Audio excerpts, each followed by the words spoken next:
Putusan Mahkamah Konstitusi yang membuka jalan bagi anak Presiden Joko Widodo, Gibran Rakabuming Raka, menjadi calon wakil presiden mempertontonkan rusaknya sistem hukum kita.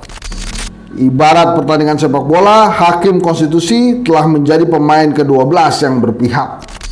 Jadi ini ada gambarnya Pak Anwar Usman, judulnya Paman Datang Beres Urusan.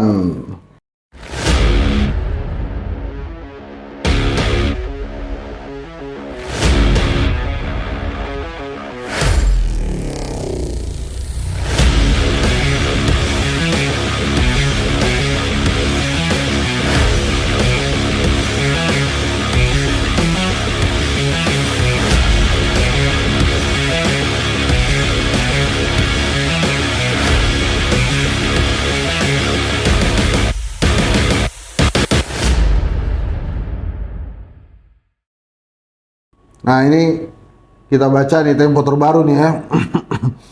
Ini mirip-mirip kalau teman-teman bocor halus kan latar belakang aja pembicara. Nah ini saya numpangin bacain majalah Tempo.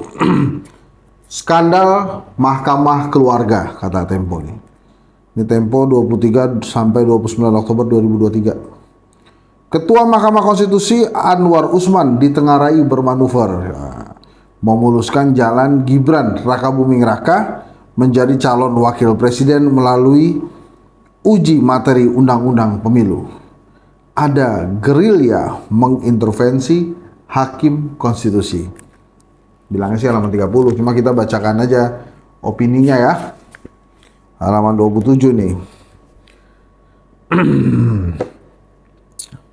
Mahkamah yang kehilangan muruah. Putusan Mahkamah Konstitusi yang membuka jalan bagi anak Presiden Joko Widodo, Gibran Rakabuming Raka, menjadi calon wakil presiden mempertontonkan rusaknya sistem hukum kita. Di lembaga yang mestinya menjadi penjaga konstitusi itu, ulang nih, di lembaga yang semestinya menjadi penjaga konstitusi itu, Ketua Mahkamah Konstitusi Anwar Usman melakukan segala cara agar keponakannya bisa berlaga dalam pemilihan presiden 2024. Hakim Konstitusi menerima gugatan Almas Sakibiru Re A agar Mahkamah Konstitusi mengubah pasal 169 huruf Q Undang-Undang Pemilu yang mengatur usia minimal calon presiden dan wakil presiden 40 tahun dengan menambahkan klausa atau berpengalaman sebagai kepala daerah baik tingkat provinsi maupun kabupaten kota. Pengabulan tuntutan ini membuat Gibran yang baru berusia 36 tahun bisa menjadi kandidat di pemilu 2024 karena menjabat wali kota Solo. Nah, supaya saya lebih enak bacanya, saya pakai kacamata dulu. Penting nih, makasih Cuk. Biar nggak salah baca. Ini lebih enak nih. Almas tidak memiliki alasan legal menguji pasal tersebut. Mahasiswa Fakultas Hukum Universitas Surakarta ini tak punya kaitan dengan isi permohonannya. Walaupun gugatannya ditolak, ia tidak memiliki kerugian konstitusional. Modalnya hanya klaim sebagai pengagum Gibran. Hakim Konstitusi seharusnya tak mengadili gugatan itu. Apalagi hakim sudah menolak gugatan usia minimal calon presiden dan wakil presiden. Dalam banyak kasus sebelumnya, Hakim Konstitusi sangat ketat memeriksa legal standing pemohon termasuk menolak gugatan bila mereka tidak punya posisi hukum yang jelas. Untuk gugatan Almas, para hakim langsung memprosesnya. Apalagi kuasa hukum Almas mencabut permohonan pada 29 September 2023. Lalu pemohon membatalkan pencabutan itu esoknya. Jadi udah dicabut terus dibatalkan pencabutannya. Dari sini kita bisa menilai penggugat tidak serius mengajukan permohonan. Peraturan Mahkamah Konstitusi Nomor 2 Tahun 2021 tentang tata beracara dalam perkara pengujian undang-undang tegas menyatakan permohonan yang sudah ditarik tidak bisa diajukan kembali. Bukannya menerbitkan penetapan pencabutan permohonan, Mahkamah Konstitusi malah memundurkan tanggal pencatatan pembatalan pencabutan perkara. Ya agak ruwet lah ya pemirsa ya. Bentuk konflik kepentingan terlihat jauh sebelum putusan dibacakan pada 16 Oktober 2023. Pada 9 September lalu, dalam kuliah umum di Universitas Islam Sultan Agung Semarang, Anwar Usman menyatakan pentingnya sosok pemimpin muda. Pernyataan Anwar di depan mahasiswa baru itu mengindikasikan pandangannya mengenai perkara yang tengah diproses oleh Mahkamah Konstitusi. Jadi sebelumnya itu Anwar pernah bilang nih pentingnya sosok pemimpin muda. Apa yang dilakukan Anwar Usman jelas melanggar kode etik. Pasal 17 Undang-Undang Kekuasaan Kehakiman juga mengharuskan hakim konstitusi tak ikut memeriksa perkara bila ia dan keluarganya punya kepentingan atas putusan itu. Tak hanya ikut memberikan putusan, Anwar juga diduga berusaha mempengaruhi hakim lain agar mengabulkan gugatan tersebut. Dalam amar putusan, hakim konstitusi menambahkan klausa pernah atau sedang menduduki jabatan melalui pemilu termasuk pemilihan kepala daerah pada pasal 169 Undang-Undang Pemilu itu. Padahal klausa ini tak tertera dalam naskah gugatan. Tindakan hakim konstitusi ini jelas melampaui kewenangan karena bertindak seperti anggota legislatif. Apa yang dilakukan para hakim konstitusi menabrak prinsip independensi, integritas, kepantasan, dan kecakapan sejalan dengan studi komparatif Tom Ginsberg tahun 2018. Dalam kurung 2018 ya, tutup kurung.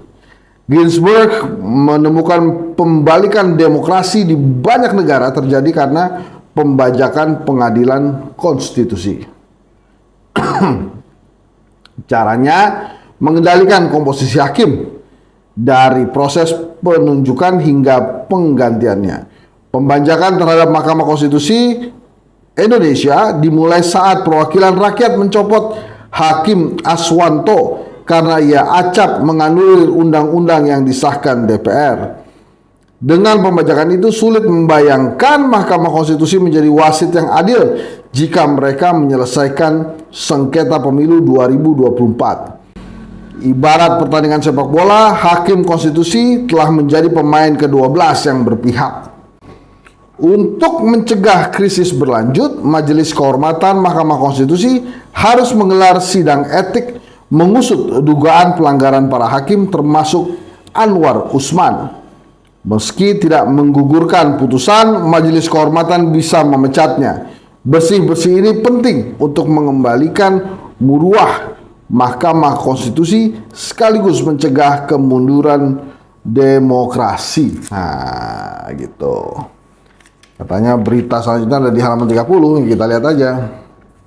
Jadi ini ada gambarnya Pak Anwar Usman, judulnya Paman Datang Beres Urusan. Ketua Mahkamah Konstitusi Anwar Usman disebut bermanuver untuk menurunkan batas usia calon presiden wakil presiden, membantah jika aturan itu disebut akan digunakan oleh keponakannya Gibran Rakabuming Raka. Anwar aktif melobi hakim konstitusi lain. Nah, ini dia. Kehadiran Anwar Usman dalam rapat permusyawaratan hakim Mahkamah Konstitusi pada Kamis 21 September lalu membuat sebagian hakim heran. Tak kala itu, MK sedang membahas permohonan uji materi tentang batas usia calon presiden dan wakil presiden dalam Undang-Undang Pemilihan Umum yang diajukan oleh warga Solo, Jawa Tengah, Almas Sakit Biru dan Arkan Wahyu. Almas mengaku sebagai pengagum wali kota Solo, Gibran Rakabuming Raka. Saat rapat dimulai, Hakim Arif Hidayat mempertanyakan keikutsertaan Anwar, Ketua MK, sebab gugatan bernomor 90 dan 91 yang dibahas itu berhubungan dengan Gibran. Almas meminta kepala daerah yang berusia kurang dari 40 tahun bisa menjadi calon presiden dan wakil presiden.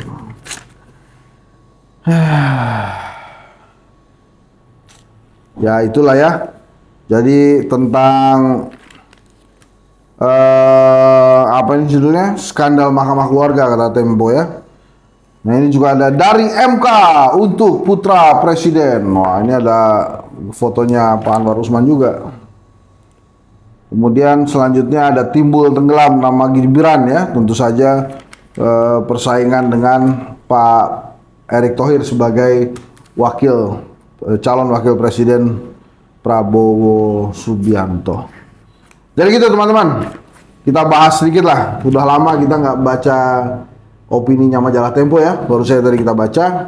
Kita ketemu lagi di opini selanjutnya. Jangan lupa apa Cup?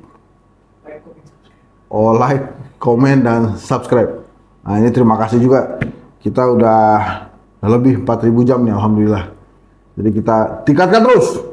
Terima kasih ya. Assalamualaikum warahmatullahi wabarakatuh. Hidup demokrasi.